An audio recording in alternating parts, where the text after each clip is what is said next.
أعوذ بالله من الشيطان الرجيم بسم الله الرحمن الرحيم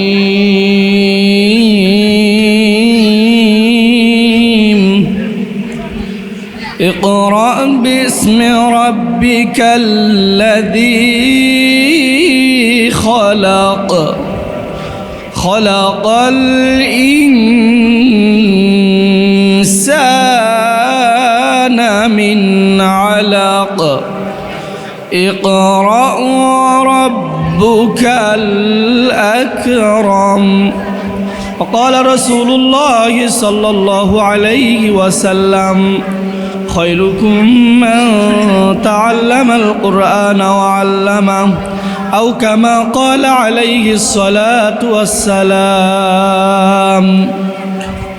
সবচাইতে আমরা অবহেলিত যাদের মনে করি সেটা হলো মাদ্রাসার ছাত্রদের, করি কি না? অনেকে এরকমভাবে বলে জান নাই কোনো গতি তাই করে ইমামতি, এরকম কথা বলার লোক আছে না নাই? অথচ আপনি আপনার বা কোনো পরিবারে যখন সন্তান জন্মায় তখন আজান দেয় কে? ওই ইমাম সাহেবের দরকার আছে না নাই? এরপরে যখন কেউ মারা যায় তখন ওই ইমাম সাহেবের দরকার আছে না নাই? এরপরে যখন আপনার বিবাহ শাদী পড়ানো লাগে তখন ওই হুজুরের দরকার আছে না নাই? আপনার সারা জীবন যে সংসার করবেন আপনার বৈধ করার জন্য তো ওই হুজুরের দরকার। তো যাই হোক, এরকমভাবে কোনো এক সময় কোনো এক আল্লাহর ওলি একজন শিক্ষক ছাত্রদের সামনে গল্প করতেছিলেন যে তোমরা যে এই কোরআনটা শিক্ষা করতেছো এইটার মর্যাদা আল্লাহ রাব্বুল আলামিন অনেক অনেক করে দিবেন। এটা আল্লাহ নবীর উপর নাজিল হয়েছেন। কিয়ামতের ময়দানে যখন কিয়ামত সংগঠিত হয়ে যাবে তোমাদেরকে জান্নাত দেওয়া হবে, ওই সময় জান্নাত তো ফাঁকা জায়গা, ওই সময় আল্লাহ রাব্বুল আলামিন তোমাদেরকে বলবে ইকরা, পড়ো। তোমরা একটা করে আয়াত পড়বা, আল্লাহ রাব্বুল আলামিন একটা করে তালা তোমাকে বানিয়ে দিবে। জোরে বলি সুবহানাল্লাহ। দুইটা আয়াত পড়বে দুই তালা, তিনটা আয়াত পড়বে তিন তালা। জোরে একবার বলা যাবে না সুবহানাল্লাহ? এই ঘটনাগুলো বলতেছে। ঘটনাগুলো বলার ক্রমে কোনো এক সময় একটা ছাত্র পুরা কোরআনের হাফেজ হয়ে গেছে। হাফেজ হওয়ার পরে রাস্তায় চলে গেছে। ওই ছেলেটা জানে পৃথিবীর ভিতরে সবচেয়ে দামি যেই কিতাব রয়েছে সেটা হলো পবিত্র কোরআনুল কারীম। এর উপরে এর চেয়ে দামি কোনো কিতাব নাই। এটা পুরো মুখস্থ করছে সে, অনেক দামি। খয়রুকুম মান তাআল্লামাল কুরআন ওয়া আল্লামা। আমার নবীর মাধ্যমে আল্লাহ রাব্বুল আলামিন জানিয়ে দিয়েছেন পৃথিবীর ভিতরে সবচেয়ে উত্তম ওই ব্যক্তি যে কোরআনের ইলম শিক্ষা করে এবং শিক্ষা দেয়। তার মানে এখানে যে সমস্ত ওলামা একরামরা শিক্ষা করায় তারা দামি না কম দামি? যেই সমস্ত ছোট্ট ছোট্ট বাচ্চারা আলিফ বা তাসা আলহামদুলিল্লাহি রাব্বিল আলামিন আখলিস দীনাকা ইয়াকফিকাল আমালুল কলিল ইন্নামাল আমালু বিন্নিয়াত, এই হাদিসগুলো পাঠ করে কোরআন শরীফ তেলাওয়াত করে, এদের দাম আল্লাহর চাইতে কম না বেশি? এমপি মিনিস্টার মন্ত্রী চেয়ারম্যান তাদের চাইতে কম না বেশি? আল্লাহ রাব্বুল আলামিন তার নবীর মাধ্যমে কিন্তু বলে দিয়েছেন খয়রুকুম মান তাআল্লামাল কুরআন ওয়া আল্লামা। সবচেয়ে তাদের দাম আল্লাহর কাছে বেশি। আপনার আমার কাছে দাম কম হতে পারে কিন্তু এনাদের দাম আল্লাহর কাছে কম নয়। পৃথিবীর ভিতরে সবচেয়ে এনাদের দাম বেশি। যাই হোক, যে বিষয়টা বলতেছিলাম, ঘটনাক্রমে ওই কোরআনের হাফেজ তার রাস্তায় চলে গিয়েছে, বাজারে চলে গিয়েছে। যাওয়ার পরে হাঁটাহাঁটি করতে করতে এক পর্যায়ে তার স্যান্ডেলটা ছিঁড়ে গেছে। কি ছিঁড়ে গেছে? স্যান্ডেলটা ছিঁড়ে গেছে। খুব মনোযোগ দিয়ে কথা শুনবেন, আমি 2-3 মিনিটের ভিতরে শেষ করে দিব। স্যান্ডেলটা ছিঁড়ে যাওয়ার পর এখন স্যান্ডেল সেলাই করে কে? মুচি সেলাই করে। কথা কি বুঝতেছেন? মুচি সেই স্যান্ডেলটা সেলাই করে। তো এখন মুচির কাছে গেছে, যাওয়ার পরে ভাই আমার এই স্যান্ডেলটা ছিঁড়ে গেছে, আমাকে কি একটু সেলাই করে দেওয়া যাবে? ঠিক আছে দেওয়া যাবে, 5 টাকা। ঠিক আছে 5 টাকা দেবো, আপনি সেলাই করেন। এরপরে মুচি স্যান্ডেলটা সেলাই করছে। সেলাই করার পর বলতেছে ভাই 5টা টাকা দেন। ভাই আমার কাছে তো টাকা নাই। ওই ছেলেটা কি বলতেছে? আমার কাছে টাকা নেই, আমি সূরা রহমানটা পড়ি।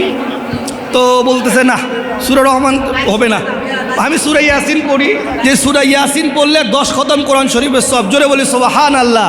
তখন মুসি বলতে তোমার সূরা ইয়াসিন আর সূরা রহমান। তো বলতেছে ভাই আমার কাছে কোনো টাকা নাই, আমি সূরা ফাতিহা থেকে সূরা নাস পর্যন্ত পড়ি, তারপরে আপনি আমাকে টাকাটা মাফ করে দেন। কোনো মাফ নেই, তুমি টাকা দাও, স্যান্ডেল নিয়ে যাও।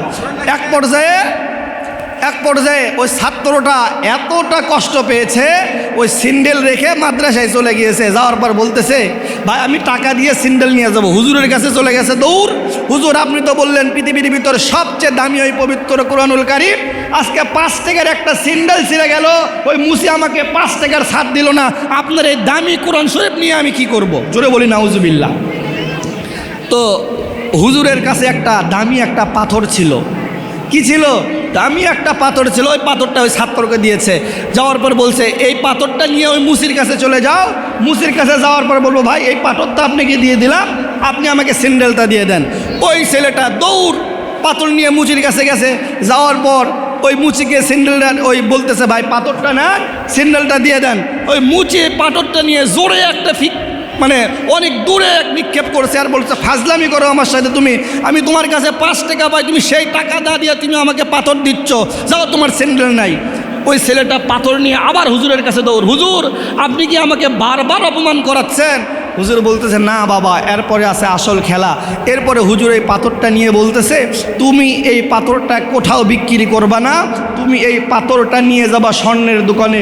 প্রথমে যাবা ছোট স্বর্ণের দোকানে, তারপরে যাবা একটু বড় স্বর্ণের দোকানে, তারপরে যাবা আরও একটু বড় স্বর্ণের দোকানে। এর ঘটনাক্রমে ওই ছোট বাচ্চাটা একটা স্বর্ণের দোকানে চলে গেছে। যাওয়ার পর বলতেছে, ভাই আমি এই পাথরটা বিক্রি করতে চাই, আপনি কি এই পাথরটা কিনবেন? স্বর্ণের দোকান হাতে নিয়ে বলে, এত দামি পাথর তুমি কোথায় পাইলা? তোমার এই পাথরের দাম আমি 5,000 টাকা দেবো। জোরে বলি সুবহানাল্লাহ। ওই পাথরটা নিয়েই কিন্তু ওই মুচির কাছে গিয়েছিল। মুচি পাথরটা অনেক দূরে নিক্ষেপ করেছিল মাত্র 5 টাকার জন্যে, কিন্তু ওই পাথরটা স্বর্ণের দোকানে যাওয়ার পর দাম হয়ে গেছে কত? 5,000 টাকা। ওইখান থেকে আরেক জায়গায় বড় একটা স্বর্ণের দোকান, ওখানে গেছে। যাওয়ার পর বলতেছে, ভাই আমি এটা বিক্রি করব, আপনি কি এটা নেবেন? হ্যাঁ এটা নিব। কয় টাকা নেবে? আমি তোমাকে 50,000 টাকা দেবো। জোরে বলি আল্লাহু আকবার। ওই ছেলেটা আর দেরি করেনি, দৌড় হুজুরের কাছে, হুজুর আমার বুঝতে ভুল হয়ে গেছে, হুজুর কোরআনের দাম সবাই দিতে পারে না, কোরআনকে সম্মান সবাই করতে পারে না, যারা আল্লাহওয়ালা, যারা কোরআনকে ভালোবাসে তারাই মাত্র আল্লাহর বান্দা। কথা কি বুঝতে পেরেছেন? ওই মুসির কাছে কিন্তু 5 টাকা 50,000 টাকার পাথর 5 টাকার কারণে বিক্রি করতে পারেনি। এই জন্য রতনে রতন চেনে কোরআনওয়ালাদের সঙ্গে থাকবে, আল্লাহ রাব্বুল আলামিন আপনাকে দুনিয়াও সম্মানিত করবে, পরকালেও মুক্তি করে দেবে। জোরে বলি আল্লাহুম্মা আমিন।